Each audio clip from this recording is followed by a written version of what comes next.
Richmond's Shockoe Bottom is currently known for its entertainment, bars, great restaurants. It's nice, it's historical. And yes, it's history.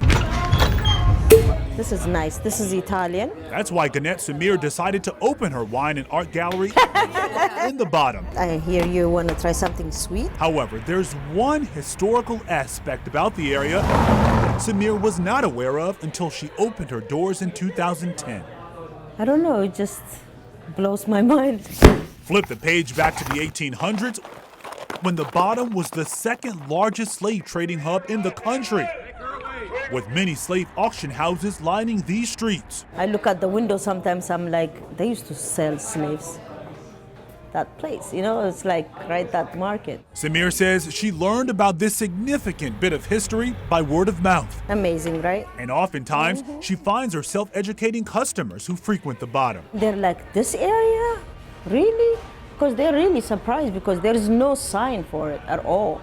Samir says they expect a face to be put on such an historic period, like Confederate soldiers and Arthur-Asmah who line Monument Avenue, and Bill Robinson, known as Bojangles, who represents the art and culture of Jackson Ward. I think people do look for that tangible something, which is in the plans. Delegate Dolores McQuinn chairs the Slave Trail Commission, started by the Richmond City Council in 1998. She says they're working to give Richmond slave history a face, but in the meantime, you have to do the legwork. It's almost like a book.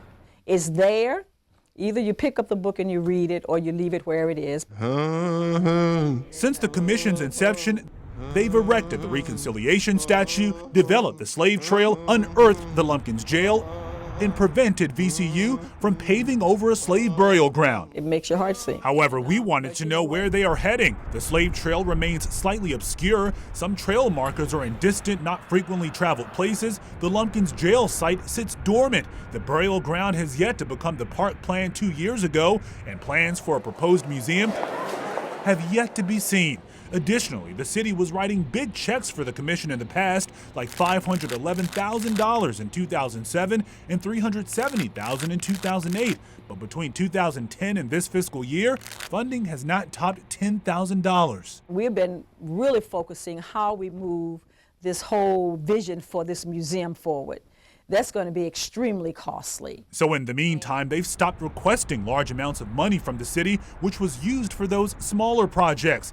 Instead, McQuinn says they're reaching out to businesses and setting up a fund to accept donations for the museum, which she says the city can't fully fund. It's a shame that there's a lot of work to be done. The chair of Virginia Union University's history department hopes they move quickly. Dr. Raymond Hilton says the Bottom's rich history has been washed away multiple times, naturally from floods and sometimes deliberately. Many people after the war wanted to forget. He says with burgeoning apartment buildings, the desire to build a stadium in the Bottom, and plans to make Main Street Station a welcome center, slavery may be forgotten in the Bottom once more. You get a glass of wine. In the meantime, Samir says she won't let that happen as she continues with her impromptu history lessons over a glass of wine. There's a lot to talk about.